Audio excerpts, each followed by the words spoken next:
Olá, eu sou o professor Vitor, professor de História do Brasil, do Pré-ENEM Conquiste o Futuro. O nosso cursinho, ele vai trazer para você os principais temas que têm caído na prova do Enem nos últimos anos.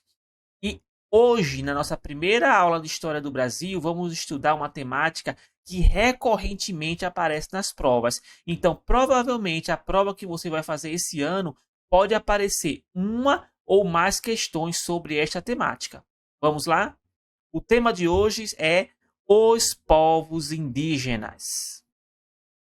Vamos começar a tratar sobre esta temática vendo essa imagem, que é a imagem que retrata a época do chamado descobrimento do Brasil. Deixa eu desaparecer aqui da tela para você poder observar bem todos os elementos dessa pintura feita em 1900 e que retrata a chegada de Cabral ao Brasil no ano de 1500. Comumente, nós estamos acostumados a chamar esse período e esse momento histórico de descobrimento do Brasil. Porém, a historiografia tem questionado esse termo nos últimos tempos.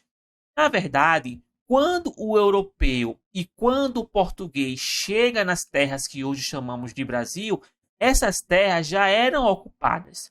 Essas terras eram ocupadas por milhares de indígenas.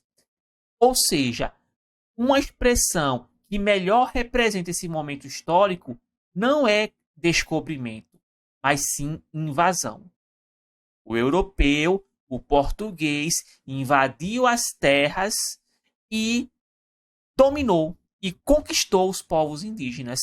Porém, não vamos esquecer que os povos indígenas sim apresentaram muita resistência nessa luta. E os povos indígenas, até hoje, eles continuam lutando pelo seu direito à terra, pelo direito que é originário. Na aula de hoje, nós vamos discutir algumas noções sobre esses povos indígenas para que você esteja preparado para o que mais de atual se fala quando vamos trabalhar com essa temática. Vejamos. O que eu preciso saber sobre os indígenas? Essa é a pergunta que vai guiar a nossa aula de hoje. Primeiro tópico: o termo índio e a falsa ideia de unidade. Eu vou sair aqui da tela para vocês poderem observar bem esse belíssimo slide que eu trouxe para vocês. Então vejam, nesse slide eu tenho 4 diferentes etnias indígenas. Eu tenho o povo indígena Kayapó, sendo representado pelo cacique Raoni. O povo Kayapó, que é um povo nômade, ou seja, ele vai migrando de região em região. O povo Kayapó, ele tem esse costume, tá vendo aí o cacique Raoni?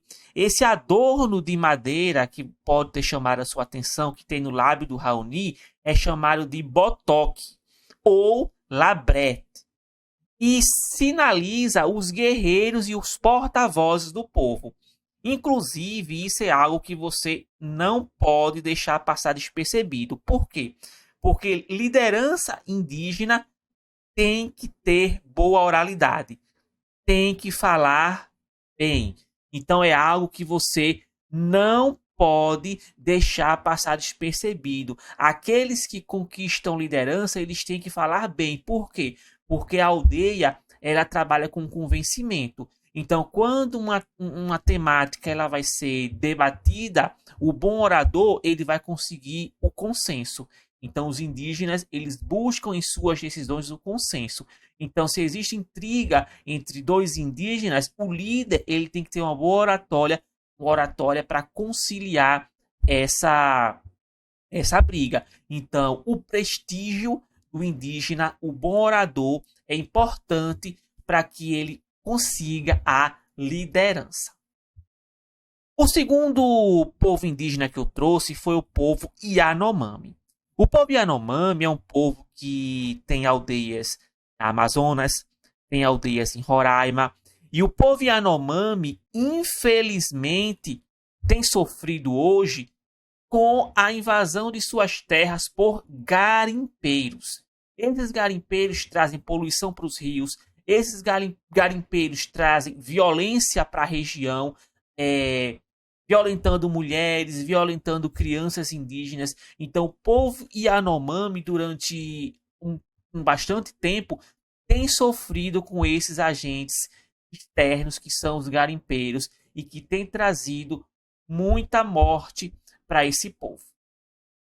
Vamos observar agora o outro povo, que é o povo Chucuru. Eu trouxe o povo Chucuru porque é um povo que está na região Nordeste. Às vezes a gente pensa que só tem indígena no Norte, só tem indígena na Amazonas. Mas no Nordeste também tem povo indígena. O povo Chucuru é um povo de Pernambuco que vive na chamada Serra do Ororubá, que fica em Pesqueira. E por fim, eu trouxe um exemplo de um outro povo indígena, que são os Guarani Kaiowá, certo? O Guarani Kaiowá, ele é um povo que vive no sul do Mato Grosso do Sul. E também, na verdade, todos esses povos indígenas, eles sofrem constantemente com invasão de suas terras. E o Guarani Kaiowá não é diferente. Pistoleiros, latifundiários, trazendo violências e mortes num conflito agrário que se arrasta aí por bastante tempo. Eu trouxe para vocês esses 4 povos indígenas para que vocês percebam o quanto eles são diferentes uns dos outros. Observem novamente a imagem. Observem os adereços que eles usam. Observem a forma que eles se pintam. Somente visualmente eu percebo a diferença entre eles, mas essa diferença ela não se restringe ao visual. A língua, ou seja, a fala deles, o idioma é diferente. Os rituais podem ser diferentes. As músicas, as danças, as festividades podem ser diferentes. O que eu quero dizer com isso? Eu quero dizer que existe uma sociodiversidade indígena. Os povos indígenas, eles são diversos. Então, quando eu uso o termo índio, eu dou a entender que são todos iguais. Quando eu digo eles são índios, eu coloco todos num bolo só, o que não é verdade. Então, você, aluno Conquiste o Futuro, não vai mais usar a expressão índio, porque é uma expressão que está incorreta para se referir a esses povos. A expressão que melhor garante que você entende que existe uma diversidade é a que eu estou usando. Povos indígenas ou também povos originários, mostrando que você entende e que você respeita essa diversidade, que os indígenas não são todos iguais. Então essa é a primeira coisa que você precisa saber sobre os povos indígenas. Vamos continuar? Não usar a palavra tribo. Professor, por que a palavra tribo está errada? Eu estava lendo na internet e está lá a palavra tribo. Muitos sites na internet até hoje usam a palavra tribo para se referir aos povos indígenas do Brasil. Porém, esse termo tribo, ele foi atribuído a esses povos indígenas a partir de uma ideia etnocêntrica do século XIX. E o que danado é uma ideia etnocêntrica? Uma ideia etnocêntrica é uma ideia que coloca o povo europeu no centro e os demais povos são povos periféricos, são povos considerados inferiores. Então, no século XIX, o povo europeu tinha essa mentalidade de que eles eram o topo da civilização e que abaixo deles existiam povos inferiores. Então, no degrau da civilização, a tribo era um dos mais baixos níveis de estágio, comparado a estágios de barbárie, a estágios de atraso. Então, quando os povos indígenas foram denominados de tribo, foi para dizer isso, que eles eram atrasados, que eles viviam em barbárie. Onde, na verdade, nós sabemos que os povos indígenas são povos que têm bastante cultura, são povos que têm a sua própria organização social, que não pode ser considerada como um povo inferior a nenhum outro povo. E como que eu vou me referir então a esses povos indígenas? Não tribo, eu vou dizer o que? Aldeia, eu vou dizer território indígena. Essa imagem que eu trouxe aí é uma imagem de uma atividade que está acontecendo lá no sítio histórico e ecológico de Gamboa do Jaguaribe, no Rio Grande do Norte, trazendo mais uma vez um exemplo de indígenas fora da região norte. Então, o que é que está acontecendo aí? Está acontecendo uma prática econômica realizada pelos indígenas, que é o chamado etnoturismo. O que consiste o etnoturismo? Os indígenas recebem visitantes em seu território, em suas aldeias, para conhecerem de perto a vida, os costumes, a cultura. É isso que consiste no etnoturismo.